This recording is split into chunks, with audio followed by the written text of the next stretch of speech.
Caros amigos, companheiros de reflexões espíritas, presentes ou por transmissão virtual, os nossos melhores votos de que essa noite a gente esteja aberto à inspiração espiritual, à vivência mais transcendental possível, de modo a aproveitarmos a oportunidade para nos elevarmos com base na filosofia espírita.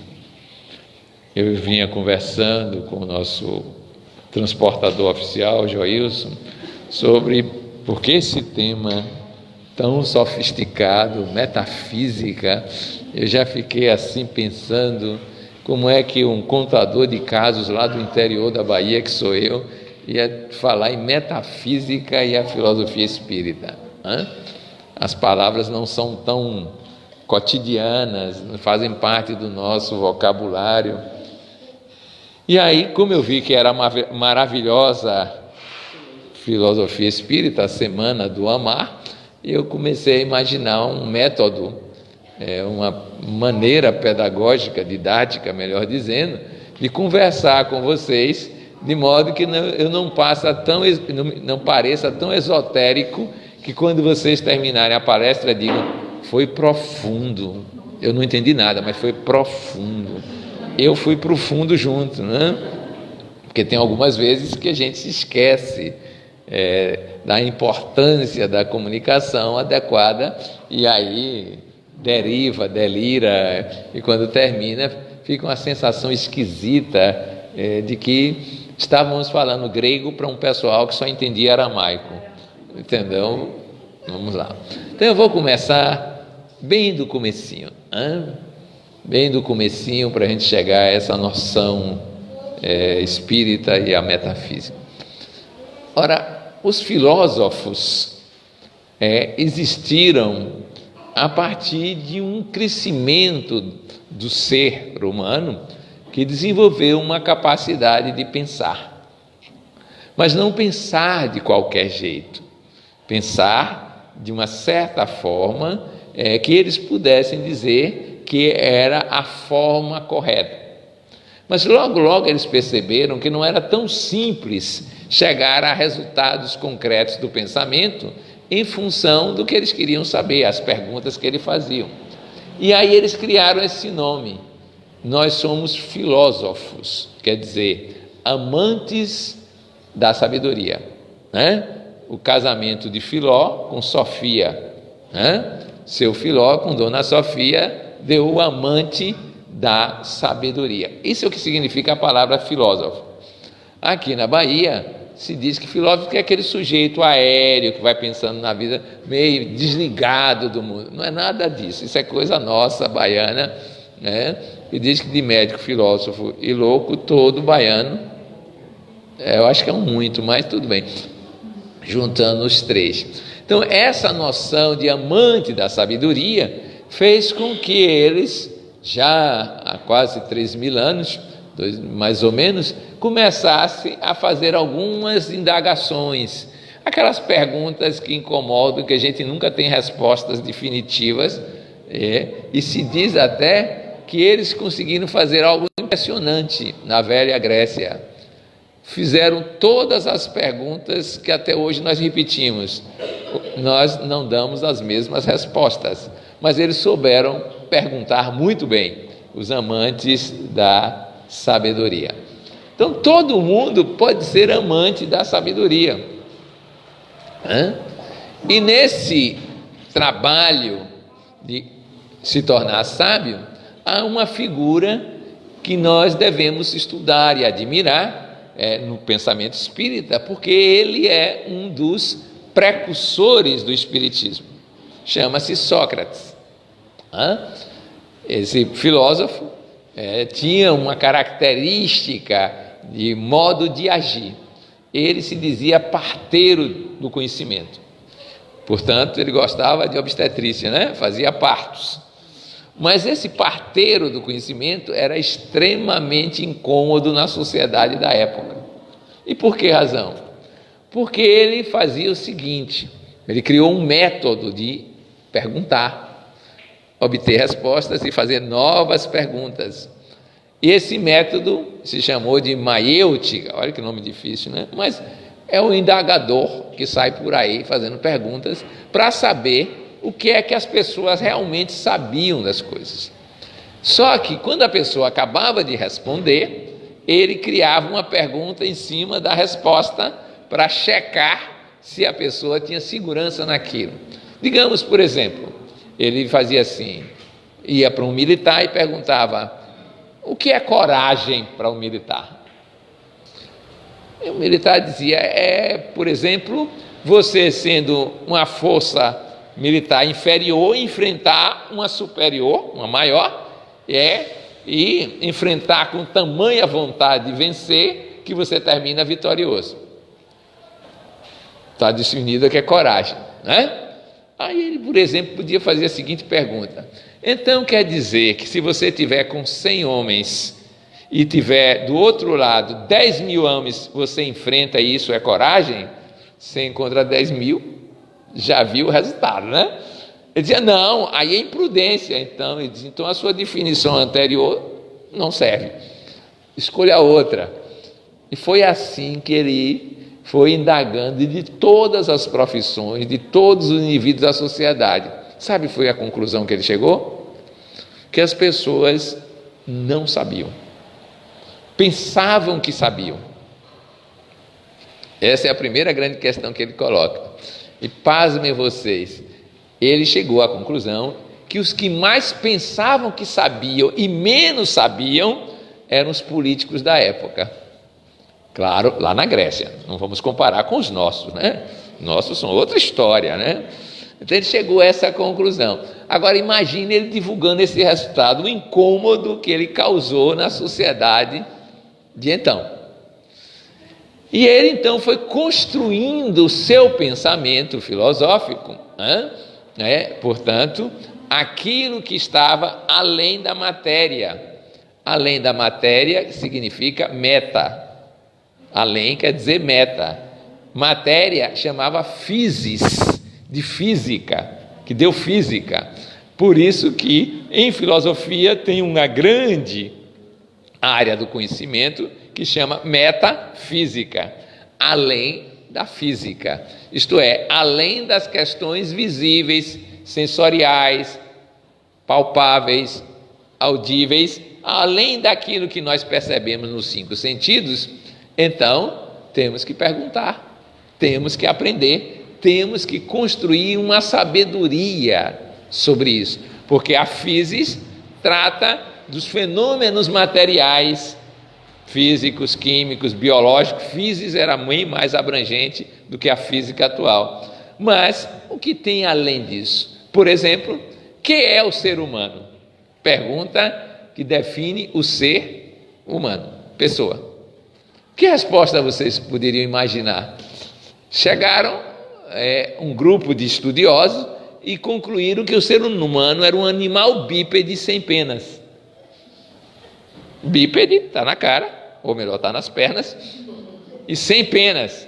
Aí um discípulo de Sócrates foi em algum lugar, pegou uma galinha, tirou todas as penas e disse: olha o homem que vocês definiram. E aí vinham as críticas às definições de então. Era assim que eles iam produzindo questões, perguntas, para organizar o mundo metafísico. Por exemplo, o mundo sempre existiu ou foi criado? Pergunta metafísica. Se foi criado, quem foi o que criou? Que características tem o seu criador? Se não foi criado, como é que ele se modifica e se desenvolve ao longo do tempo? Não é a física simplesmente. Mas se ele foi criado, tem finalidade? Finalidade não é palpável. Para que o mundo existe? Para que apareceram os seres humanos? Veja quando a pergunta vai surgindo dessa metodologia, dessa busca de conhecimento de um modo geral. E eles deram, à época, as suas próprias respostas.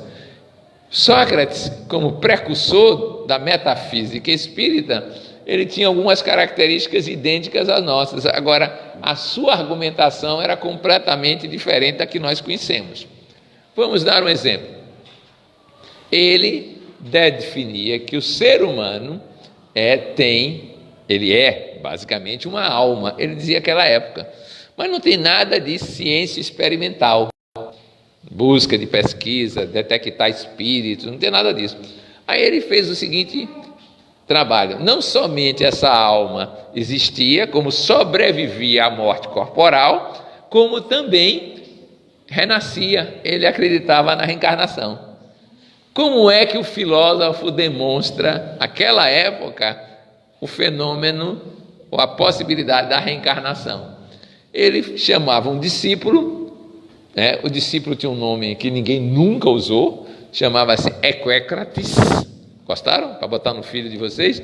Equécrates. Equé, de equino, crates, que era uma terminação comum, como Sócrates. E ele dizia: meu caro Equécrates, preste bem atenção. Toda vez que você vir alguém dizendo alto, o que é que de imediato pode lhe surgir à mente? Em termos de similaridade com alto. Não quer dizer igualdade, quer dizer que tenha a mesma característica. Aí o discípulo ficava meio inquieto, podia não ter uma resposta, e ele dizia: presta atenção, todo mundo que concebe o alto, concebe o baixo. É ou não é? Alguém pode imaginar alto sem baixo? Não. E aí ele continua: veja, se eu digo claro, escuro, não vão dizer tim, nem oi, nem coisa parecida, porque aí não é filosofia. Claro, escuro, né? Se eu digo belo, alguém vai dizer feio. É automática essa vinculação.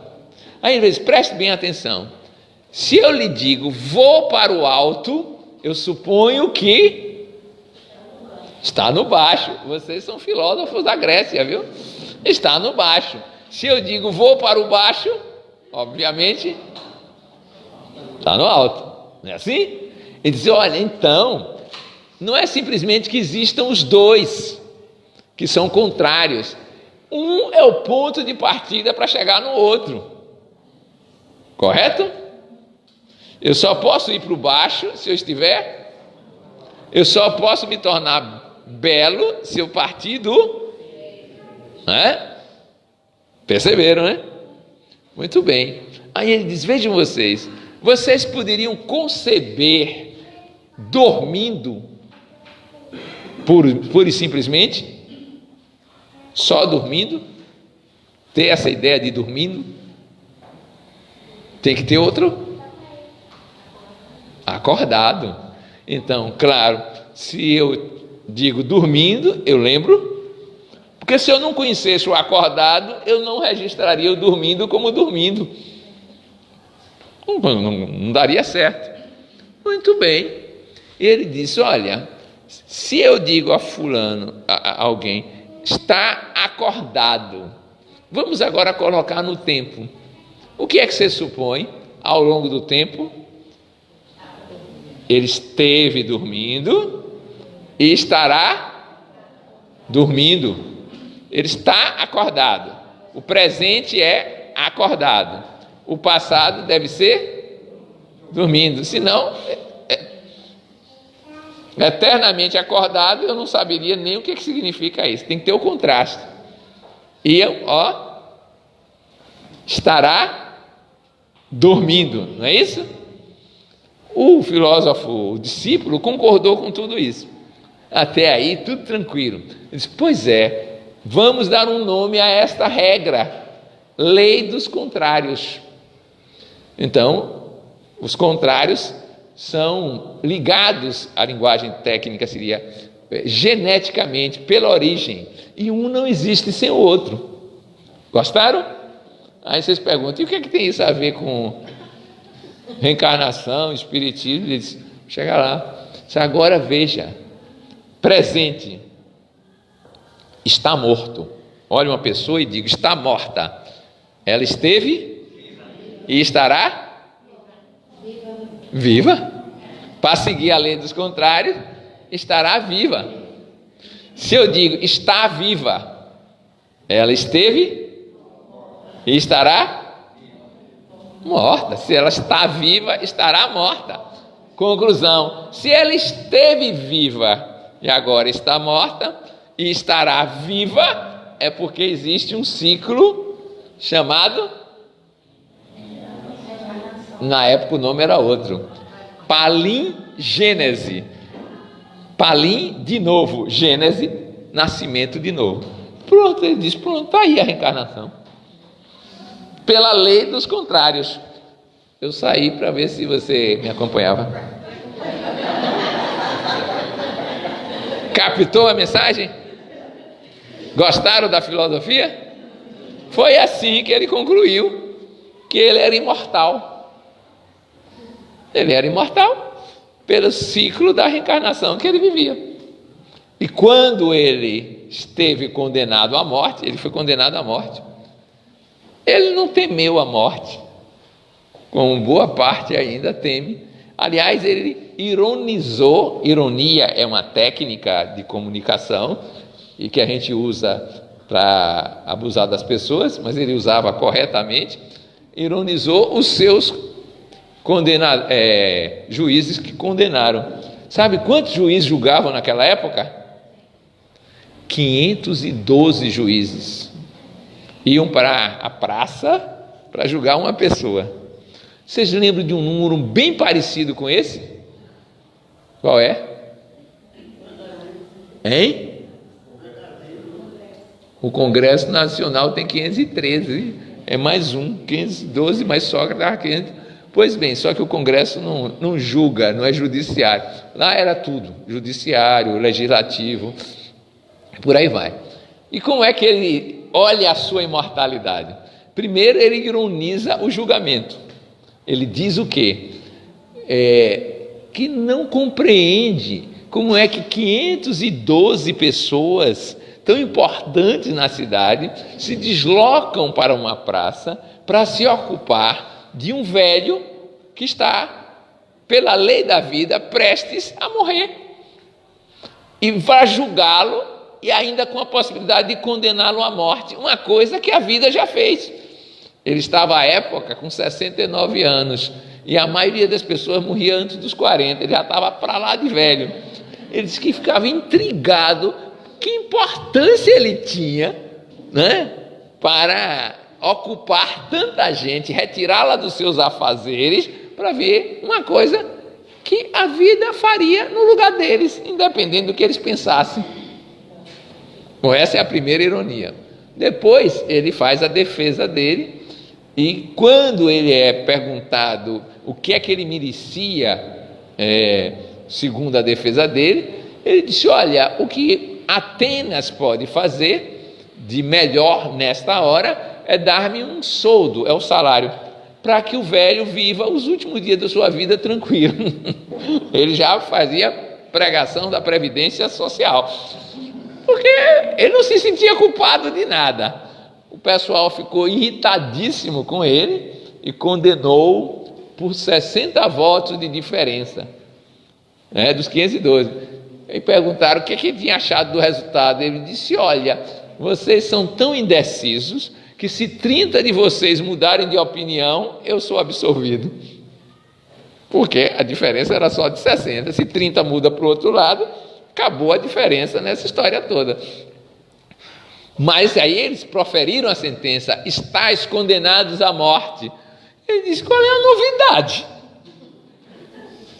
Vós, respondiam para eles, vós todos estáis condenados à morte também. Mesma hora. Ele disse, mas a data sua é essa. Ele disse, mais uma vez, uma demonstração que eu vou ficar sábio, porque sei a data da minha morte, e vocês são ignorantes, porque pode morrer hoje à noite, e não sabem.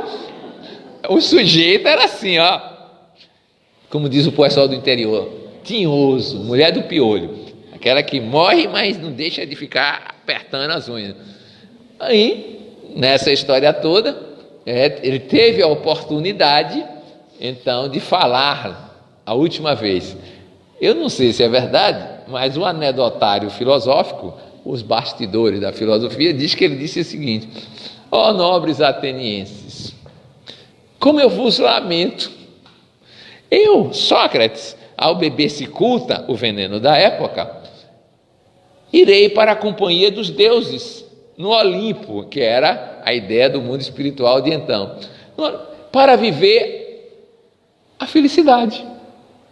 E vós, continuareis vivos com os problemas humanos, com as querelas humanas e, o que é pior, sem poder consultar Sócrates, porque ele não está mais aí. Quer dizer, ainda ironizou mais uma vez a morte dele. Tinha medo de morrer um homem desse? Não. Quando a esposa dele chegou e disse: Sócrates, chorosa, né, vai ficar viúva, a esposa chegou: foste condenado à morte. Ele disse: foi, mas isso é uma injustiça. Ele disse: ué, e você queria que eu fosse condenado justamente? Aí eu era culpado. Não, tinha que ser injusto mesmo, senão eu seria um culpado. Os seus discípulos ainda lhe perguntaram no dia da morte: que faremos contigo depois dos efeitos da cicuta? Ele respondeu: comigo? Nada, estarei entre os deuses. Agora, com o meu corpo, pode fazer o que quiserem. Eu fiz uma palestra numa secretaria de saúde e disse que ele é o primeiro doador de órgãos da história. Pode pegar meu corpo e faça o que quiserem. Só não tinha equipe e receptor, né? Mas vejam, o que é que dá essa segurança a ele? A sua metafísica. Mas não é somente intelecto. Ele dizia que ouvia a voz dos seus daimons, ou do seu daimon, que era, daimon era o gênio, a palavra significava isso, depois virou demônio, e aí já viu, né? Complicou. Mas seu gênio, que o orientava o tempo todo, a sua voz interior, ou seu guia espiritual. Esse tinha da metafísica uma consciência de plenitude para viver a vida cotidiana. Vejam vocês, ele não estudou nenhum experimento, mas concluiu que era imortal e que reencarnava e que podia conviver com os seres espirituais mais elevados. Gostaram dessa maneira de filosofar? Como é que o Espiritismo vai fazer a sua metafísica em relação às mesmas questões? Você sabe? Como é que o Espiritismo demonstra a reencarnação filosoficamente? É fácil. Tomem do Livro dos Espíritos e tem um capítulo lá sobre a pluralidade das existências, né? Estudando a reencarnação. Allan Kardec e os espíritos partiram de outro ponto. Não foi da lei dos contrários, foi outra história. Disseram o seguinte: primeiro eles partiram da demonstração da causalidade no cosmos, isto é, o cosmos foi criado e existe um causador, um criador, e ele define esse criador como inteligência suprema e causa primária. Primária aqui quer dizer primeira, e que é uma causa sem causa, não é uma causa secundária, por isso que ela é primária. Causa secundária, ela pode já ser efeito de uma causa primária. Por exemplo, nós temos filhos, procriamos. Os corpos dos filhos são secundários à criação, porque os primeiros corpos tiveram outra origem. Então nós geramos, então eles são secundários a nós, vem depois.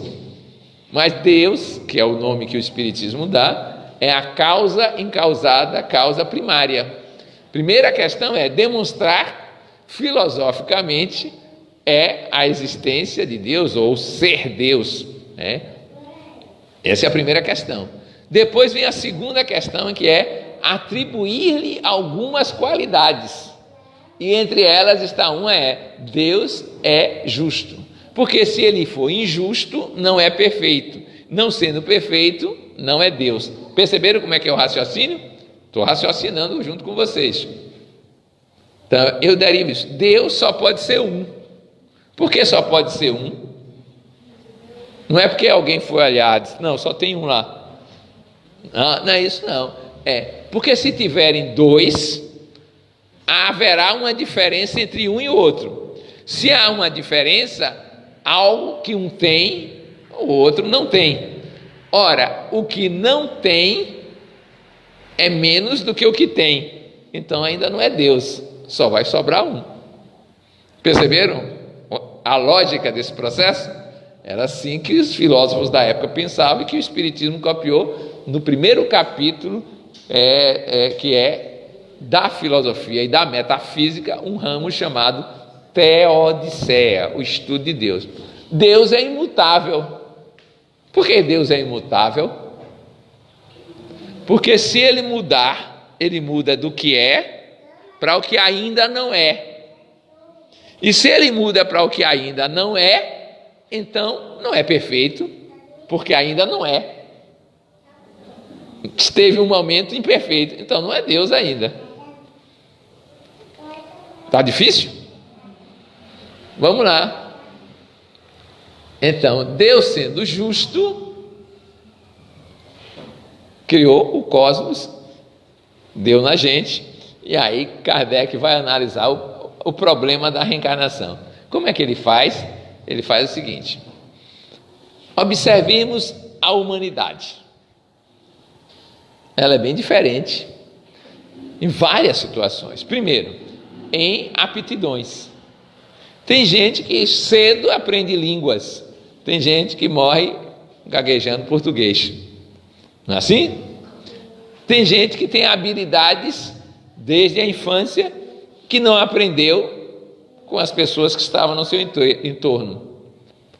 Tem gente que nasce em situações muito agradáveis economicamente. Tem gente, a maioria, nasce em situações, para a época, mais complicadas financeiramente. A maioria das pessoas sempre será pobre, pela classificação. Pode ser um pobre que, no passado que eu falo, comparativamente, já era rico. Porque o pobre de hoje tem mais coisas do que o rico da Idade Média. Mas, na classificação, ele sempre terá mais. A maioria será disso por causa da curva de distribuição da riqueza, tal como nós fizemos. Tem gente que nasce e mal nasce e morre. Tem gente que vive parecendo que perderam o passaporte para o além. Não é? Aí eu disse, se Deus é justo, como é que ele vai avaliar as pessoas, os espíritos, já que já sabemos, ele parte da ideia que já sabemos que há espíritos, avaliar as pessoas, uma que morreu, mal respirou, morreu, a outra teve 110 anos para fazer besteira. Como é que ele vai avaliar isso numa única vida? Não vai conseguir, diz ele.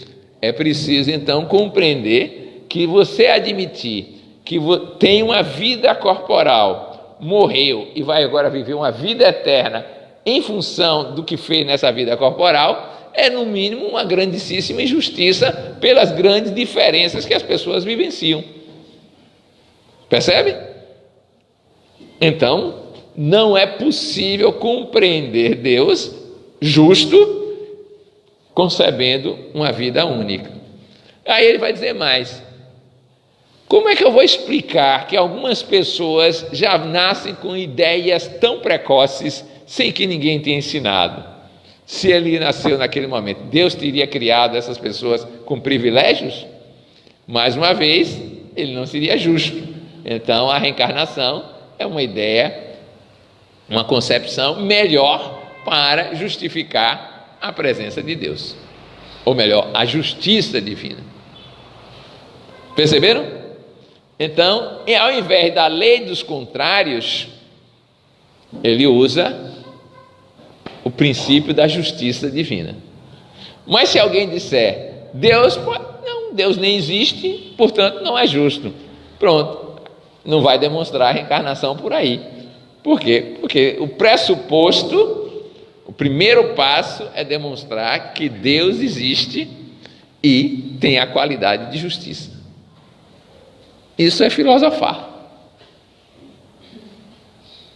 E a metafísica vai englobar essas questões todas. A questão de Deus, a questão do ser, o que é que nós somos, e a questão do seu destino ou finalidade. A metafísica espírita vai tratar disso. Já vimos a primeira parte, que é a Teodiceia, agora o ser, que se chama, em filosofia, um ramo da metafísica, chama ontologia. Logia, estudo. Onto, o ser. Que é o ser?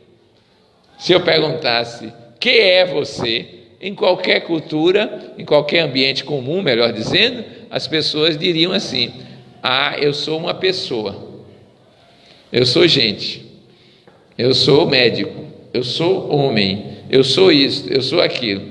Quando a gente vai analisar essas respostas, vai descobrir que elas não são a resposta do ser, e sim do estar.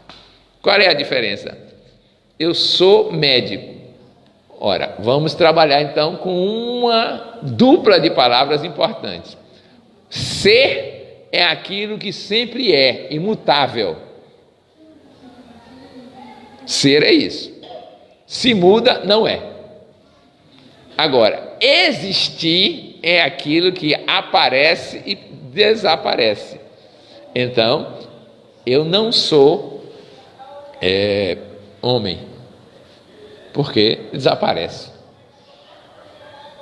Eu disse isso em 82, deu um problema sério.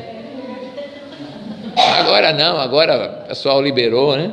Mas quando eu disse isso numa palestra, eu não sou homem, me olharam como alguém que estava saindo do armário. Meu Deus do céu, eu não sou.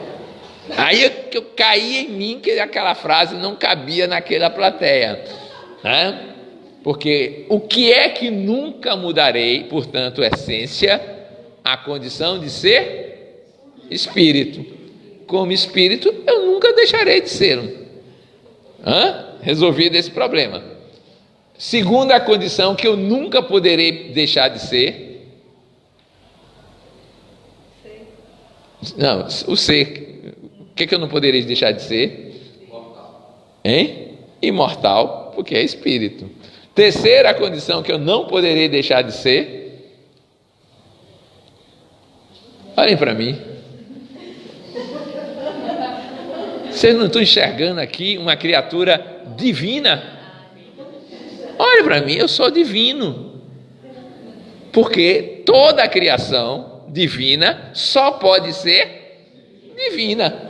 Nunca deixará de ser. Então, eu sou divino, vocês são divinos. O problema é acreditar nisso.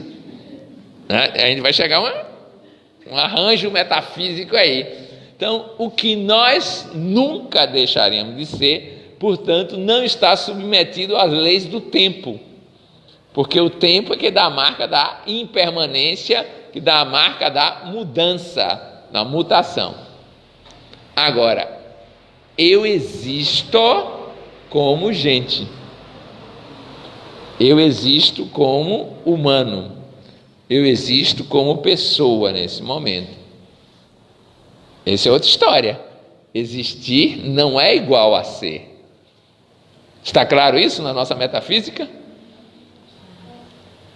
Só que a maioria de nós não tem consciência do ser que é, mas tem consciência da existência que passa. E como passa, ameaça. Ameaça o quê? Desaparecer.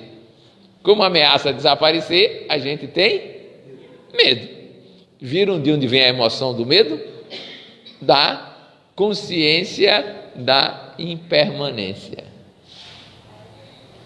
Isto é filosofar na área da metafísica chamada ontologia. Então vocês podem chegar em casa e vem alguém assim, meio furioso, e você olha e faz, lá vem a criação divina, olha. Porque todo mundo é criação divina. Você já vai olhar com um olhar mais agradável para aquela figura, mais leve. Lá vem a criação divina no estágio fera. De preferência, como na música, fera ferida. Já viu? Furiosa mesmo, né? Mas sempre será divina. Agora está em que estágio? Animal. Gostei. Animal. Feroz. Né? Está no estágio humano, mais civilizado. Está no estágio angelical. Um dia seremos anjos. Mas o estágio ainda não é o ser. É a manifestação do ser. E a gente está se manifestando aí de várias formas. Isso é existir. Ora, como tudo que existe desiste, desaparece, há uma ideia que a gente cultiva equivocada. Nós somos proprietários. Isto é da metafísica materialista. Que tem a metafísica materialista. Quem pode ser proprietário a não ser do ser que é? Porque tudo que a gente possui não é só empréstimo, vai passar. E se vai passar, vai desaparecer. É transitório. Então, julgar-se proprietário é enganar-se do ponto de vista da metafísica espírita. Lembram-se do mancebo rico, que está no Evangelho? Ele se achava a figura mais jovem, cumprindo os mandamentos. Quando ele fez a pergunta, olha que metafísica está subjacente: que devo fazer para alcançar a vida eterna? Sabe o que é isso? Que devo fazer para alcançar a consciência de que eu sou espírito. Alcançar a consciência não é pensar, é sentir, perceber. Eu me senti espírito. Porque se eu estou no eterno, não está mais na mutação. Porque o eterno não é a soma dos tempos passando. É a ausência do tempo, é a superação do tempo. Não há tempo para o espírito. Há para o perispírito no mundo astral, mundo espiritual. Há para o corpo, mas o espírito em si não está no tempo. Ele perguntou isso. Jesus disse que tem a lei e os profetas. Ele disse: mas eu sigo desde o início da minha juventude. Atrevido, rapaz, né? Aí Jesus disse: então, já que você já passou do teste 1, vai para o teste 2. Venda tudo que tens, entregue para os pobres, siga-me, aí terás o tesouro no céu, que é a vida eterna. Em outras palavras, terás a consciência que eu tenho do que eu já sou. Foi o que ele fez? Espera aí está demais. Não dá. Por quê? Porque ele tinha apego às propriedades, sejam elas físicas, sejam elas afetivas, sejam elas de pertencimento, de status na sociedade. Percebe como é que é? Então, a metafísica e a ontologia espírita diz que a grande tarefa nossa é perceber o que já é, sempre foi e sempre será, e fazer isto se manifestar onde estiver na ordem da existência. Isto é o que a gente fala do ser em si. Então, com isto, a gente aprende, aí sim, todos somos iguais perante Deus, porque todos somos a sua própria criação, imortal, divinos, e com a marca que ele tem, ou pelo menos que se atribui a ele. O que é que João Evangelista dizia sobre a natureza de Deus? Deus é amor. Nós somos da mesma natureza de Deus. Olha a velha ideia de imagem e semelhança.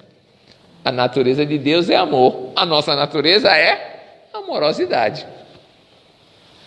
Captaram a mensagem? Agora, eu existo menino. Vai passar. Adolescente, adulto jovem, vai passar. Eu já tive na sua idade. Passou. Quer dizer, meu corpo já esteve na sua idade. Passou. Eu já estive na escola primária. Passou. Daqui a pouco, vocês vão procurar peixinho, sumiu. Desapareceu. Nadou para o além, que é também uma linguagem ainda pobre. Porque se eu disser que eu fui para o além, significa que eu estava no aquém. Chamamos aqui de aquém. Não é? Porque eu, como espírito, não estou em lugar nenhum. Porque o espírito não ocupa espaço, porque não é matéria. É a matéria que ocupa, do ponto de vista de qualidade, o espírito. É uma manifestação dele. Ela não tem existência própria, ela vai passar. A matéria vai passar. Daí a ideia de que o ser deve, no mundo, manifestar-se divinamente para fazer do mundo como ele é, uma manifestação da plenitude de Deus. Isto já é um outro capítulo subsidiário da ontologia. Para que existimos? Existimos para fazer a manifestação, portanto a existência, ser do nível do que se é essência, do nível de Deus. Então a nossa tarefa única é divinizar o mundo. O resto é detalhe, é comentário, digamos, existencial por degraus. Para divinizar o mundo, eu preciso amorizá-lo, isto é, fazer do mundo uma grande manifestação do amor divino. Não confundir com os amores humanos, que são restritos, limitados, circunstanciais. Viu como é que é a filosofia? E aí o cérebro está ardendo? É isso. Entendeu? É isso que é o pensamento filosófico, de modo geral. Agora, eu preciso fazer algo mais, né? Na ontologia de hoje, a gente já estuda mais um capítulo. Como eu posso perceber que sou divino? Como eu posso perceber que Deus e é amor? Então, eu estou procurando aí o que se chama um caminho para a gnose, conhecimento. Olha que outro nome vai aparecer: a gnoseologia. Logia, estudo de como eu vou conhecer. E aí eu vou tomar do Evangelho, que é o nosso protótipo, o nosso modelo, e lembrar o seguinte: Jesus já dizia: os puros de coração verão a Deus. Na nossa linguagem de hoje, quem chegar ao estágio de amorização na manifestação, perceberá Deus e acabou a discussão. Não precisa mais filosofar, porque uma coisa é você filosofar sobre um banho de rio, outra coisa é você tomar o banho e saber o que ele é. É bem diferente. Então, pelo sentimento na plenitude, você alcança a percepção de Deus. Como é que eu posso conhecer Deus? Purificando o coração. Captaram essa? É uma possibilidade. Talvez não seja a única. Nós vamos encontrar no texto espírita outra frase, que é a seguinte: você pode perceber Deus pela contemplação da sua obra. Deus na natureza. Pode. O que é contemplar? É suspender qualquer tipo de atividade mental racional, pensamento lógico, e olhar e entregar-se àquela sensação ou emoção estética. Aos poucos você vai superando a visão, a percepção física, para perceber a lei que está subjacente a isso, e com isso vocês vão poder chegar mais adiante e perceber o Criador da lei. Quem descreve isso muito bem? Leon Denis, no Grande Enigma. Contemple a natureza e você verá no final Deus. Mas para isso você tem que parar de pensar. Você diz, mas como é que é parar de pensar? Provavelmente quem foi mãe, quem é mãe, quem teve uma criança recém-nascida e amorosamente ligada, pode ter sido encontrada algum dia olhando para a criança e alguém lhe perguntou: o que é que você está pensando? E você tem só uma resposta: em nada. Você não está pensando, você está contemplando a criança, a obra-prima da natureza que faz a existência de um corpo na ordem do espaço e do tempo. Contemplar é isso. Esses são os exemplos mais simples para vocês trabalharem. Então precisam contemplar, precisam purificar o coração, gnose do sentimento, né? Mas vocês podem fazer outro caminho. Existe outro caminho da percepção de Deus. Sabe como é? Vocês fazerem uma viagem interior, chamada introspecção. Se vocês começarem a observar dentro de si o que passa, vai chegar um momento que você descobre que a maioria, quase absoluta, de tudo que você observa passa. Isto é, meu corpo está passando. Olha só como ele é interessante. Era criança, agora está adulto. Mas é o corpo que passou. Mudaram as células, os átomos, as moléculas, mudou tudo. Mas você continua dizendo eu. Aí depois você vai ver que as emoções suas como oscilam, mudam. Um dia você está calmo, outro dia você está nervoso, outro dia você está ferida, outro dia você está quase zen, aéreo, assim. Você vê que as emoções mudam. Aí depois você vai ver seus pensamentos e descobre que seus pensamentos também passam. E como passam rápido. Aí você diz: isso não sou eu. Aí vai ficar algo que é você dizendo eu. E quando você chegar a essa noção de eu e tomar consciência do que é esse eu, você vai ver que a marca desse eu é o ser, essência. E ao perceber a marca desse eu, que é o ser, essência, você vai encontrar a natureza íntima de Deus, que é a mesma de algo transcendente. Captaram essa mensagem? Agora é para dentro. Você se desidentificar de tudo que é sua manifestação. Isso vai ter alguma vantagem prática nas relações humanas. Se alguém disser assim: você é isso, oh meu Deus do céu, eu não sou o que ele está dizendo, isto é minha aparência para ele, segundo ele, mas não sou eu, porque o que eu sou não é o que é percebido. O que é percebido é o que é manifesto. O que é manifesto é como eu existo. E como eu existo não sou eu. É como eu me manifestei naquela circunstância, naquele momento evolutivo, naquela história em matéria de progresso. Vai dar uns probleminhas para namorar. Por quê? Porque alguém pode perguntar: você me ama? Você vai responder: não sei. Como que você não sabe? Não, eu amo a representação que eu tenho da sua existência em mim, mas a você mesmo eu não sei. Hein? Pois a mulher gosta de ouvir: ah, eu te amo. Ela ouve porque tem sonoridade, mas não tem verdade sempre não, viu? Não tem sempre verdade nisso não. Além do mais, você pode amar, porque as feras também amam e se manifestam como feras. Depende do que eu estou chamando de manifestação desse amor que é da essência na ordem da existência. E aí vocês têm uma gradação imensa, que é um dos capítulos mais importantes do pensamento espírita, que é o capítulo chamado evolução. O Espiritismo descreve que, além da finalidade, há uma ascese, isto é, uma marcha em direção à plenitude, e que se chama de evolução.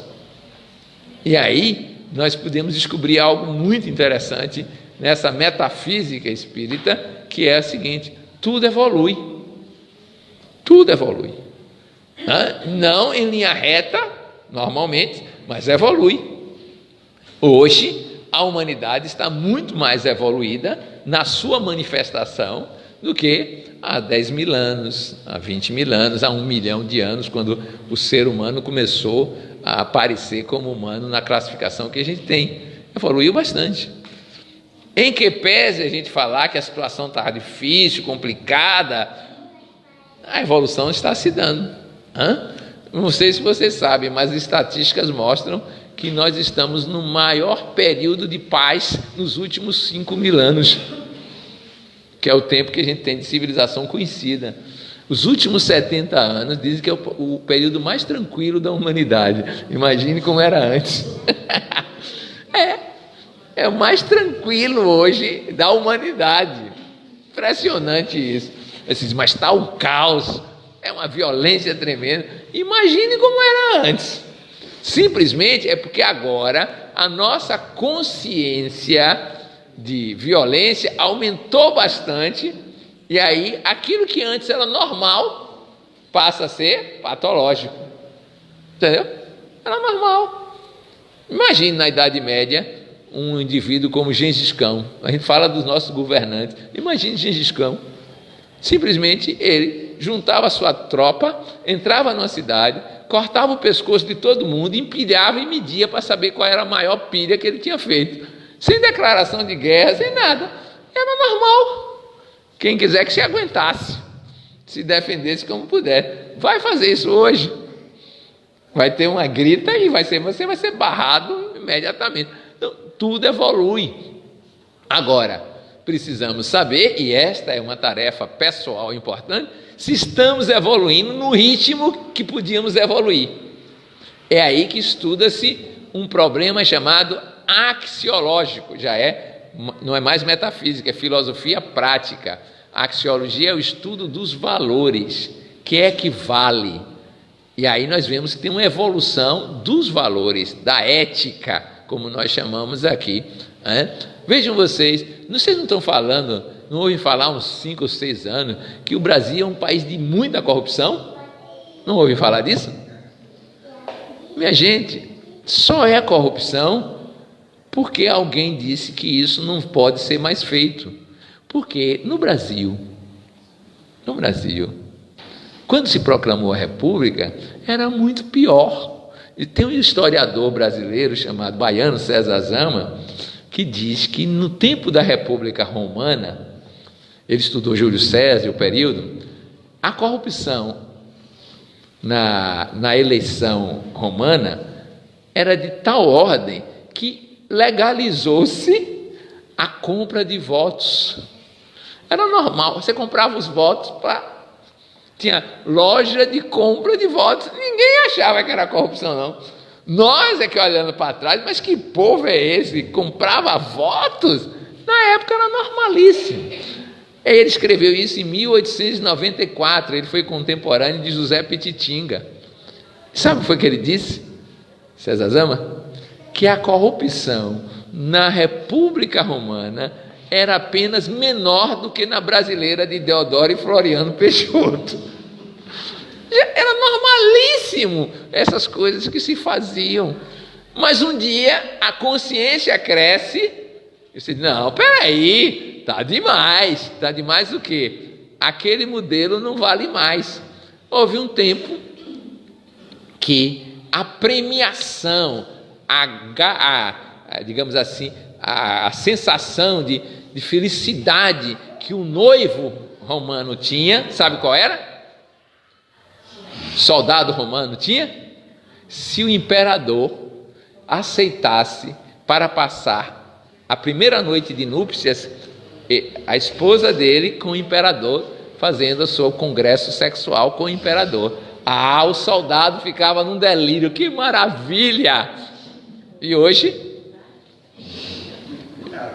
pelo amor de Deus, você entregar para o imperador. E você sabe o que o imperador Adriano disse? Quem aguenta essa vida? Você tem 100 mil, 200 mil soldados, toda hora tem cada para eu aguentar.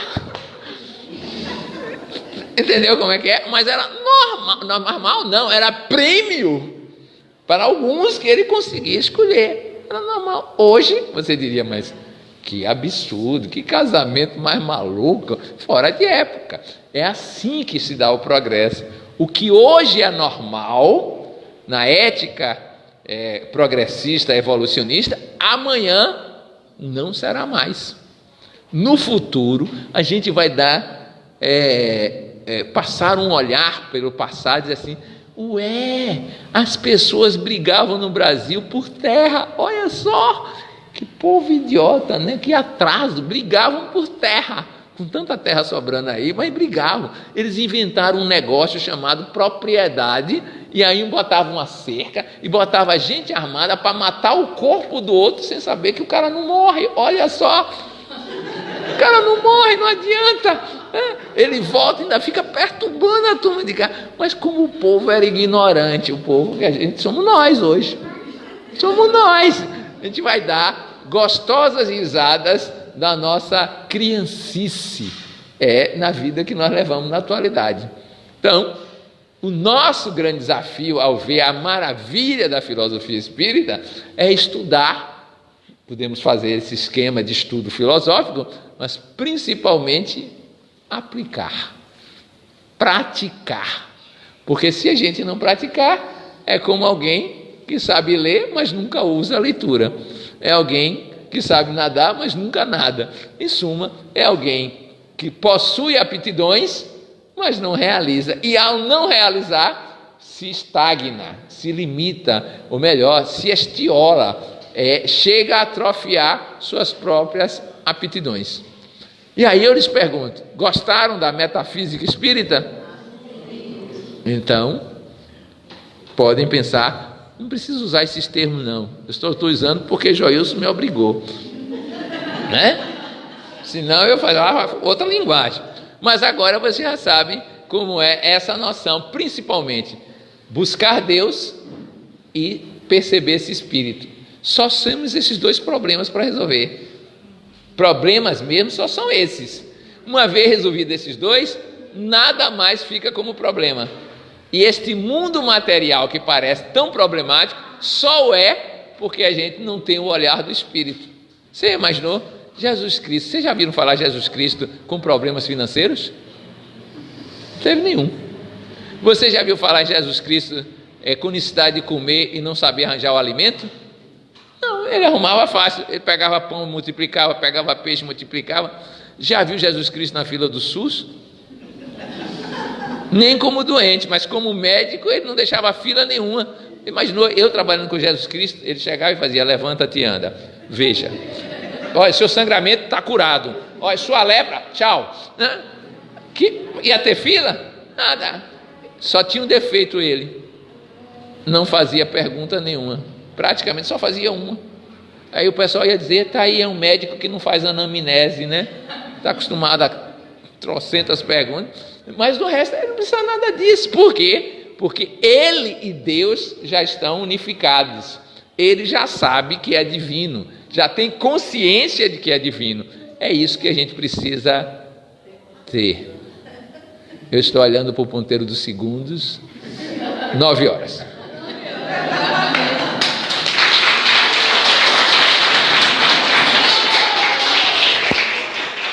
Bem, pessoal, como o palestrante foi bem pontual, 9 horas, nós temos ainda alguns minutos, como hoje é aniversário, a gente vai passar um pouquinho da nossa programação, que vai até as 9h30, mas vocês têm perguntas. Temos alguma pergunta? Por favor. Ele falou que está ansioso para saber das perguntas. Pois não. Coutinho. Você já teve disciplinado na federação, eu também, tivemos muitas oportunidades que eu vi. E realmente eu gosto muito de estudar, só que é como você diz, uns nasceu com uma facilidade, estudando aprende. Eu estudo, tanto mais estudo, é como se estivesse subindo a ladeira tremenda e nunca chego no final, certo? Mas a sua colocação hoje, que eu tinha uma dificuldade tremenda para entender filosofia, porque você foi tão profundo nessa parte, você foi de uma leveza, um pensamento, que eu captei as informações que você passou. Você realmente é inspiradíssimo e nós vivemos a felicidade de estarmos aqui assistindo a sua palestra. Muito obrigado. Zé, eu sei. Viu aí? Eu sei que eu aprendi a vender geladeira esquimó no Polo Norte. Não sei para que serve, mas eu vendo. É isso aí. Eu aprendi a didática. Isso durante anos. Agora, você já imaginou saber o que é o progresso olhando para peixinho? Aos 13 anos de idade, eu tinha horror a dar bom dia às pessoas, porque eu tinha um receio tremendo. E um dia eu fui fazer a minha primeira palestra, que era de 7 minutos, num centro espírita lá de Serrinha. E aí eu fiquei do lado de lá, era do lado de lá, me pendurei e comecei. Fechei os olhos, decorei o texto e falei. O tempo todo assim.